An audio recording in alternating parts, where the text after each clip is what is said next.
저에게 은근히 잘해주는 걸 느끼기는 했었는데, 그때까지는 연애라는 것도 누군가를 좋아할 때 나타나는 행동 같은 것도 잘 모르던 시기였기 때문에 그냥 친한 친구라고만 생각을 하고 있었는데, 저에게 갑자기 고백을 해온 거예요. 민지야, 나 너 좋아해. 우리 사귈래? 뭐? 갑자기 나를 좋아한다고? 어, 나는 그냥 너랑 친하다고만 생각하고 있었는데. 내가 너 좋아하니까 먼저 말도 걸고 다가가서 친해진 거지. 나 원래 여자애들이랑 친하게 지내는 거 싫어해. 알았어, 생각해볼게.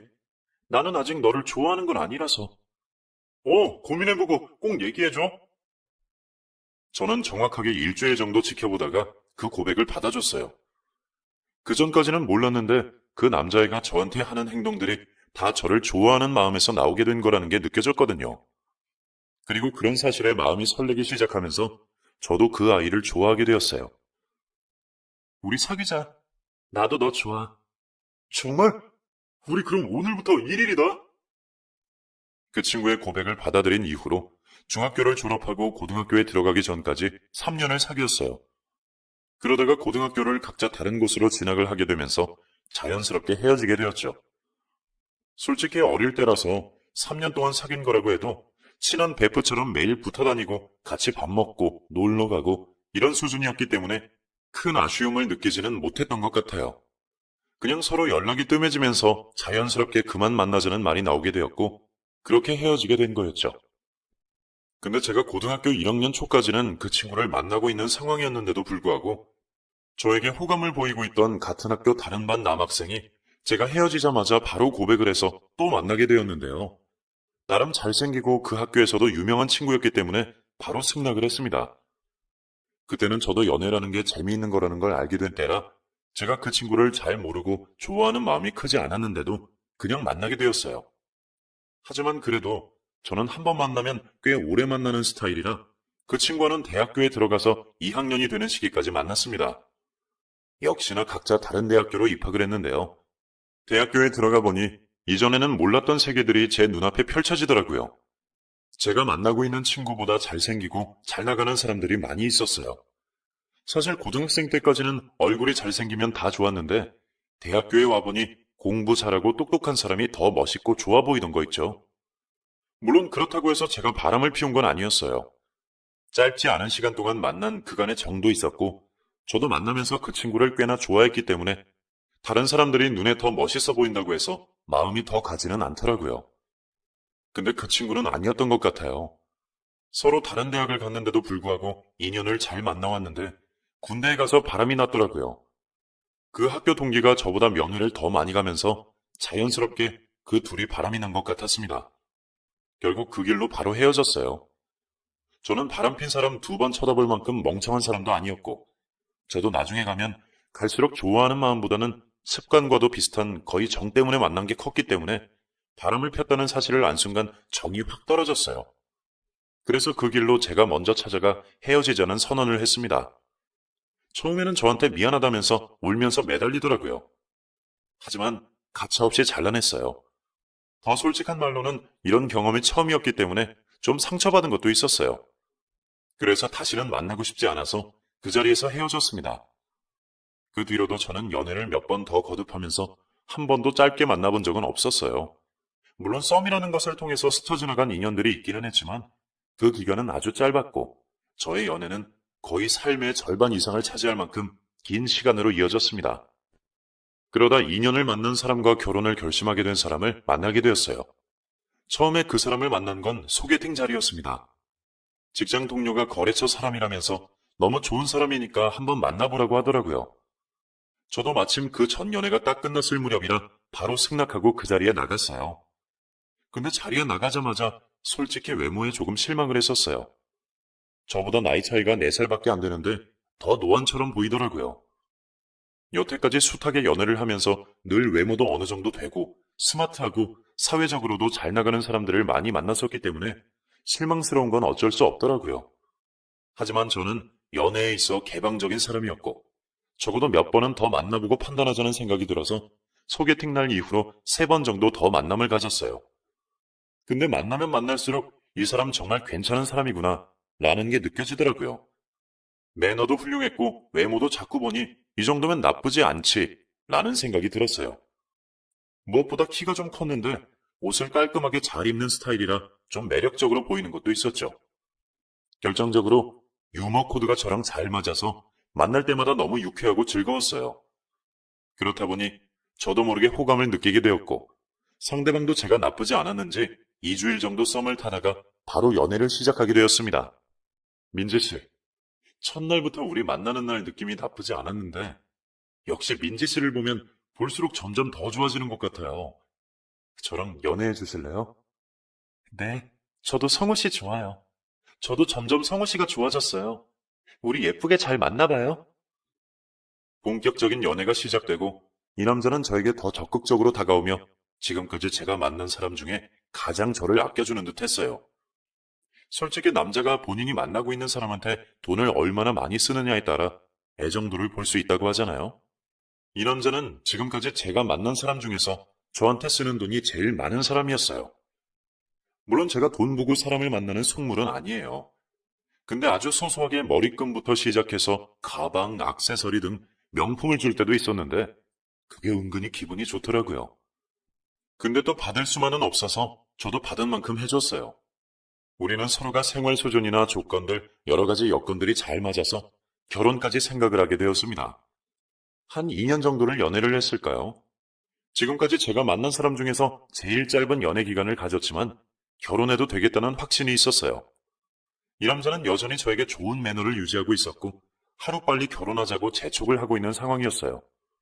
이때까지 저도 결혼 정년기가 된 상황이었고 더 늦어지면 노처녀가 될 수도 있을 것 같아서 결혼을 승낙하고 식을 올렸습니다.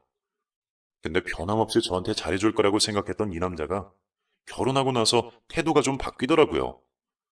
처음에는 회사 일이 바쁘고 피곤하다는 이유로 집에 들어오기만 하면 바로 씻고 혼자 잠을 자는 게 다반사였어요.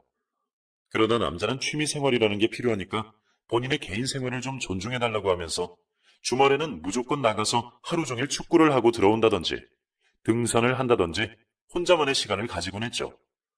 물론 저도 그런 거 다 이해하죠. 남자가 사회에서 받는 스트레스는 집안에서만 풀기는 힘들다고 하잖아요. 게다가 그 취미 생활이라는 게 이해 못할 것들도 아니었고 건전하게 운동하고 들어온다는데 말릴 이유도 없었어요.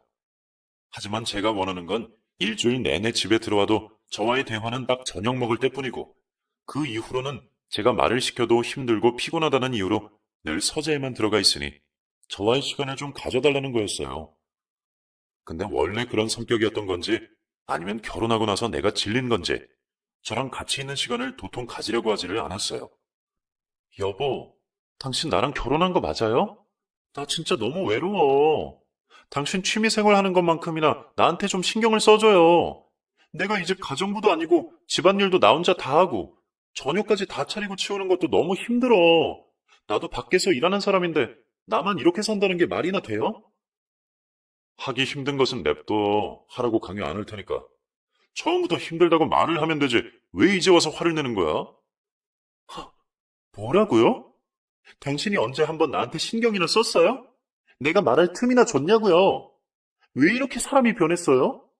결혼 전에 당신 모습이 진짜가 맞았는지 정말 의심스러워. 그것도 이것도 다 나야. 꼭 결혼을 했는데도 그렇게 신경 쓰면서 살아야겠어? 이제 평생 살 건데 서로 편하게 살면 좋잖아. 원래 연애할 때는 뜨겁게 하고 결혼해서는 편하게 사는 거지. 도대체 뭐 얼마나 호화스럽고 알콩달콩한 결혼 생활을 생각하는 거야? 사람 사는 거 다 똑같아. 하, 진짜 할 말이 없네요. 남들 다 이렇게 산다고?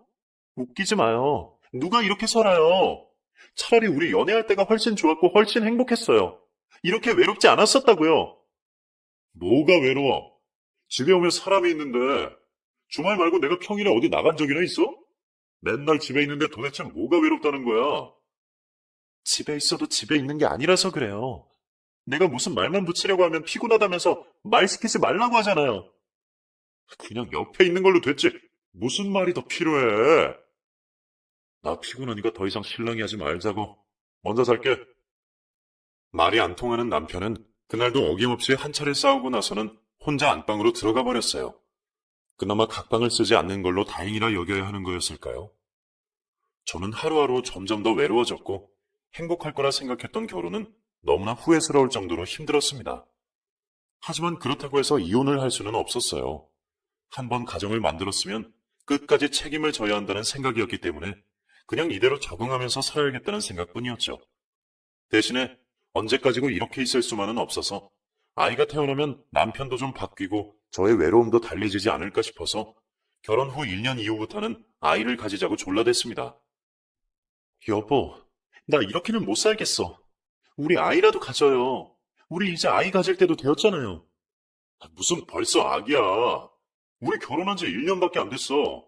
당신도 아직 밖에서 일하고 있고 나도 직장에서 자리 잡으려면 시간 더 있어야 돼. 나 자리 잡고 당신도 생활 좀 안정되면 그때 가져도 늦지 않아. 나 지금 충분히 할 수 있어요. 육아휴직 안 쓰고 일하면서 애 볼 수 있으니까 우리 빨리 애부터 낳아요. 나 이제 더 늦게 낳으면 노산이라서 몸도 힘들고 우리 아이한테도 안 좋을 거예요. 안 돼. 지금은 아니야. 절대 안 돼. 앞으로 다시는 애 같자는 말 하지도 마. 나와 그 일을 닮은 아이를 빨리 보고 싶지 않은지 남편은 완강하게 반대를 했어요. 도대체 이해가 안 되더라고요. 왜 안 된다는 건지. 물론 아기를 원하는 시기가 좀 다를 수는 있지만 내가 이렇게 부탁을 하는데도 완강한 태도를 보이는 남편을 이해할 수 없었어요. 하지만 혼자 노력한다고 해서 되는 게 아니었기 때문에 저도 조금 시간을 가지면서 기다리고자 했습니다. 근데 그 시간이 그렇게 오래 걸릴지 몰랐어요. 저는 혹시 몰라 거의 몇 개월에 한 번씩 아이 이야기를 꺼냈어요. 남편도 저도 사회에서 자리를 잡기에는 어차피 더 시간이 걸려야 하는데 그때까지 마냥 기다릴 수가 없는 상황이었기 때문이었죠. 그럼에도 불구하고 남편은 좀처럼 동의를 하지 않았습니다. 이제는 저에 대한 애정이 하나도 느껴지지 않을 만큼 무미건조한 결혼 생활을 이어가고 있었어요. 그때부터는 저도 정말 갈라서야 하는 건가 하는 생각이 진지하게 들기 시작하더라고요. 하지만 헤어지지 말라는 뜻이었을까요? 결혼 생활을 3년 하면서 점점 지쳐가던 찰나였는데 갑작스럽게 아이가 생기게 된 거예요. 솔직한 말로 남편과는 부부 생활까지는 문제없이 잘하고 있었기 때문에 그이의 아이를 가진다는 게 이상한 일은 아니었어요. 저도 계획적으로 아이를 가진 건 아니었지만 자연스럽게 된 임신이 마냥 기뻤습니다. 임신한 줄 몰랐던 때는 내 건강에 문제가 생긴 건가 걱정이 될 정도로 피곤하고 무기력한 생활이 계속 이어지고 있었거든요.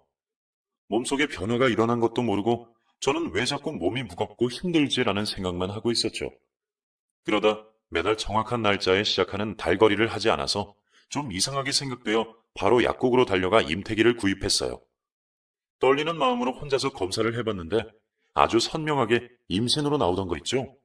그 자리에서 바로 남편에게 가서 임신 사실을 알렸어요. 여보, 나 임신했어. 우리 아기 가졌다고. 당신도 나도 계획도 안 하고 있었는데 어떻게 된 건지 모르겠어. 나 진짜 너무 기뻐. 당신도 이제 별말하면 안 돼? 이건 순전히 아기가 우리한테 찾아와 준 거니까. 뭐야? 진짜 어떻게 된 거야?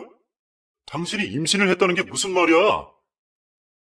이쯤이면 남편도 어쩔 수 없이 좋아할 거라고 생각했던 건 모두 저의 착각이었습니다. 오히려 얼굴이 마구 울그락불그락해지면서 펄펄 날뛰기 시작했어요. 저는 여기에서부터 뭔가 잘못되고 있다는 것을 본능적으로 느꼈습니다. 당신이랑 내 아이가 뱃속에 생겼다고. 그게 이상한 일이야? 무슨 소리를 하는 거야? 나는 임신이 안 되는 사람인데. 당신이 임신을 했다는 건 말도 안 되는 소리야. 누구야 대체 애 아빠가? 당장 말해. 뭐라고? 당신이 왜 임신이 안 돼? 한 번도 그런 말 한 적 없었잖아. 그리고 내가 누굴 만나? 당신도 알잖아. 나 집안이면 회사 말고는 나가지를 않는데 내가 누굴 만나겠어? 당신이 하도 졸라대서 몇 년 전에 정관 수술했다고. 도대체 왜 그렇게 애한테 집착을 하는지 모르겠는데 나는 그렇게 싫다고 하는데도 보채는 게 싫어서 아예 자연 임신이 안 되게 해버렸다고. 근데 뭐? 임신이 돼? 그게 지금 말이 된다고 생각하는 거야? 남편의 말을 듣고 저는 너무 충격을 받고 어이가 없었습니다. 아니 정관 수술이라뇨. 그것도 저한테 말도 한마디 하지 않고 동의도 구하지 않았으면서 혼자 가서 모든 걸 다 처리해버린 남편에게 저는 너무나도 화가 났어요. 그리고는 저를 의심하는 부분에서는 분노가 일었어요. 그동안 내가 본인 때문에 얼마나 힘들었는지는 하나도 생각하지 않았다는 거잖아요. 하지만 이미 아이가 생긴 마당에 물을 수도 없고 결백한 저는 이대로 물러날 수도 없어서 남편에게 말했습니다. 정말 화가 나지만 당신 혼자 정관수술했다고 쳐. 근데 몇 년 전 일이라며. 그리고 수술했어도 아이 생기는 경우 있대. 그게 완벽하게 다 피임이 되는 건 아니라고 하니까 더 이상 나 의심하지 마. 여기에서 나 더 의심하면 진짜 알아서 해. 애까지 생긴 마당에 나 못할 거 없어. 우리 애 지키기 위해서 나 뭐라도 할 거야. 제 말에 완전히 쫄았는지 남편은 아무 말도 하지 못했어요. 그리고 스스로도 분한지 그 자리에서 자리를 박차고 나가더라고요. 이때부터 저의 서러운 임산부의 생활이 시작되었습니다. 그 전에도 남편은 집안일이라고는 거들떠보지도 않았고 저에 대한 배려가 거의 없었지만 이후부터는 아예 방도 따로 쓰면서 저를 사람 취급도 하지 않기 시작했어요. 그에게 있어서 저는 투명인간이었습니다. 배가 불러오는데도 아이가 조금도 궁금하지 않은 듯했어요. 남들은 먹고 싶은 것도 남편에게 다 말하면 사다 주고 집안일도 잘해준다는데 저는 임신한 몸으로 회사도 다니고 집안일도 하고 출산 준비까지 모든 걸 다 혼자 했습니다. 병원에 가는 것도 물론 혼자였어요. 남편에게는 감히 같이 가자고 말도 꺼내지 못했죠. 종종 엄마가 같이 가주시기는 했지만 엄마에게는 저의 불행한 결혼 생활을 말하는 것도 너무 죄송하고 창피해서 늘 남편은 바빠서 같이 못 온다고만 이야기를 했었어요. 그 와중에 고맙게도 아이는 제 뱃속에서 잘 자라주었습니다. 제가 정신적인 스트레스를 너무 많이 받아서 임신 초기에 살짝 고비가 오기도 했었지만 다행히 아이는 잘 견뎌주었고 건강하게 잘 태어나 주었어요. 아이를 낳을 때는 꽤나 고생을 많이 했습니다. 첫 아이라서 그런지 가 진통부터 시작해서 거의 24시간을 꼬박 아팠어요. 집에 혼자 있는데 배가 아프기 시작해서 혼자서 119를 불러 병원으로 갔습니다. 그리고 엄마만 불러서 옆에서 도와달라고 하고는 모든 것을 다 혼자 견디고 해결했어요. 아이는 좀처럼 나오지 않았고 하루를 고생시킨 뒤에야 유도주사를 맞고 나서 태어났어요. 그래도 예쁜 모습으로 태어나준 게 저는 너무 고마웠습니다. 의사 선생님도 엄마를 힘들게 하기는 했지만 그래도 팔다리 정상적으로 나오고 체중도 딱 적당하니 잘 태어났다고 칭찬을 해주셨어요. 어려움 속에서 출산을 했지만 그토록 원하던 아이가 있다는 것 하나만으로도 저의 모든 힘든 기억들이 씻겨 내려가는 듯 했어요. 그리고 남편의 사랑 없이도 아이랑만 잘 살면 되겠다고 생각하며 기쁨의 순간을 보냈습니다. 하지만 저의 불행은 또 그때부터 시작이었어요. 제가 산후조리를 하고 있는 병원으로 며칠 뒤에야 찾아온 남편은 아이를 볼 생각도 하지 않고 당장 친자 검사부터 하려고 생떼를 부리기 시작했어요. 나는 저 아이가 절대로 내 아이가 아니라고 생각해. 절대 인정할 수 없어. 그러니까 당장 친자 검사해. 머리카락 얼마든지 잘라줄 테니까 바로 하라고. 어서! 병원에 오자마자 난리를 치는 바람에 병원 내 사람들의 이목이 다 저희에게 쏠렸어요. 저는 너무 창피하고 너무 슬펐습니다.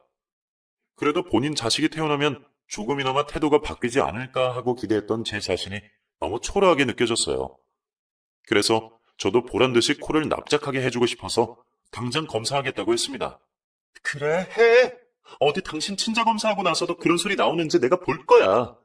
만약 저희가 당신 애가 맞으면 정말 두고 봐. 나 가만히 있지 않을 거야. 감히 나를 기만한 대가가 어떤 건지 보여줄 거라고. 결국 그 자리에서 저희는 친자 검사를 진행을 했어요. 도대체 사람이 어디까지 이기적일 수 있는 건지 저는 가늠이 되지 않았어요. 출산을 하는 순간에도 같이 있어주지 않은 데다 아이가 태어났다고 하는데도 병원에 한 번도 와보지 않았던 사람이 다짜고짜 와서 하는 말이 친자 검사를 하라는 게 말이 되나요? 시부모님조차도 저에게 미안해서 얼굴을 들 수 없다고 말씀하실 정도였으니 남편의 태도가 어떤지는 다들 짐작이 되실 거예요. 친자 검사 결과가 나올 때까지 저는 남편에 대한 분노를 가라앉히기가 힘들었습니다. 제가 상상하고 원했던 결혼 모습은 결코 이런 게 아니었어요. 싸우더라도 곧 바로 화해하고 웃으며 밥 먹고 같이 TV보다 잠들고 그런 아주 소소한 것들을 원했던 건데 그런 작은 것조차도 저에게 허용이 되지 않는다는 게 너무 서럽고 힘들었습니다. 하지만 이제 와서 물을 수도 없는 거라 저는 일단 친자 검사를 기다리고 있었어요. 시간이 지나고 검사 결과가 나왔습니다. 그때는 저희 엄마와 시댁 가족들, 남편까지 다 모여서 검사 결과를 보기로 했어요. 그 사이 저는 조리원에서 퇴원을 해서 집에 있었고 저희 집으로 모두 다 모였을 때 떨리는 마음으로 검사지를 펼쳤습니다. 근데 저는 긴장될 게 하나도 없었어요. 정말 결백했기 때문이었죠. 제가 누구를 만나서 누구 애를 가지겠냔 말이에요. 독수공방을 하는 한이 있어도 지금껏 바람 한번 펴보지 않고 만나는 사람에게 충실하게 살아왔던 저였기 때문에 거리낌 없이 검사지를 봤어요. 그리고 남편 역시 어디 보자라는 식으로 아주 눈에 불을 켜고 지키고 있더라고요. 근데 이게 다 무슨 일인가요? 검사지를 펼치고 결과를 본 순간 남편을 제외한 모든 사람들이 다 졸도할 뻔했습니다. 검사 결과는 친자가 아니라고 나왔기 때문이었어요. 저는 그럴 리가 없다며 정말 눈을 비비고 다시 한번 살펴봤지만 결과는 역시나 불일치였어요. 너무나 정확하게 써져 있는 그 글씨를 보면서 저도 모르게 다리가 풀려 주저앉고 말았습니다. 그의 남편은 기세가 완전히 등등해져서 난리를 치기 시작했어요. 거봐, 내가 뭘 했어? 뭐? 어디 한번 두고 보자고? 내가 내 아니라고 했지? 어디서 감히 바람 피고 와놓고선 그렇게 당당한 태도를 보이는 거지? 이제 당장 말해. 내가 가만두지 않을 거니까. 누구야 대체? 애 아빠가 누구냐고? 저는 대답할 수 없었어요. 정말 아무도 없었기 때문이었어요. 결혼 생활 내내 외롭기는 했지만 누군가를 따로 만나면서까지 그 외로움을 달래야겠다는 생각은 조금도 하지 않았었어요. 오히려 그럴수록 더 아이를 간절하게 원했지 결단코 누구를 따로 만난 적은 없었습니다. 스스로도 놀라 아무 말도 못하고 있는 제 앞으로 갑자기 시동생이 나와 모든 가족들 앞에 무릎을 꿇었어요. 이건 또 무슨 상황인가 싶었던 저는 그의 행동을 보면서 경악을 금치 못했습니다. 그것은 비단 저뿐만 아니라 그 자리에 함께 있던 남편까지도 입을 벌리고 다물지 못하는 상황이 벌어지고 말았어요. 미안해요. 죄송합니다. 어머니, 아버지, 그리고 사돈어른, 이 아이, 제 아이 같아요. 아니, 제 아이가 확실합니다. 뭐라고? 그 소리를 들은 시아버님은 뒷목을 잡고 쓰러지기까지 하셨어요. 너무 놀라 얼른 다가갔지만 바로 정신을 차리시고는 가차없이 시동생의 뺨을 때리셨습니다. 너 뭐하는 놈이야? 뭐? 네 조카 새끼 놈이 네 자식이라고? 지금 그게 말이 된다고 생각하냐? 어째서 저 애가 네 애야? 세아가 네가 말해봐라. 니네 무슨 사이야 대체? 저도 차도 이해할 수 없는 상황에서 번뜩 지나가는 상황이 하나 있었습니다. 정말 말도 안 되는 상황이라고 생각했지만 그것 말고는 설명할 수 있는 길이 아무것도 없었어요. 이제 와서 밝히지만 놀랍게도 시동생과 저는 제가 결혼하기 전 남편을 만나기 바로 직전에 만나던 연인 사이였습니다. 그와는 5년을 연애를 했고 사회생활을 하면서 처음 만난 사람이었는데 서로가 서로를 너무 사랑해 5년을 심하게 싸우면서도 만났어요. 그는 제가 일하는 회사에서 얼마 안 되는 거리에 있는 직장에 다니는 사람이었고 이상하게 늘 점심을 먹는 동선 안에 그 사람이 있곤 했어요. 우연이라고 하기에는 너무 많이 마주쳤던 우리는 서로에게 신경을 쓰고 있었죠. 그러다가 그 사람은 어느 날 갑자기 저에게 다가와 고백을 했어요. 아주 멀리서 지켜보고 있었어요. 민지라는 이름도 우리가 서로 마주칠 때마다 당신의 동료에게서 처음 듣게 되었죠. 저도 이제는 친근하게 그 이름 불러보고 싶은데 괜찮으시다면 저랑 만나주실래요? 저도 당신 이름 알아요, 민찬씨. 좋아요. 천천히 우리 알아가봐요. 그렇게 만남이 성사된 게 연인으로 발전되어 5년의 시간을 함께 보내게 되었어요. 그는 분명 좋은 사람이었지만 저와는 많은 것들이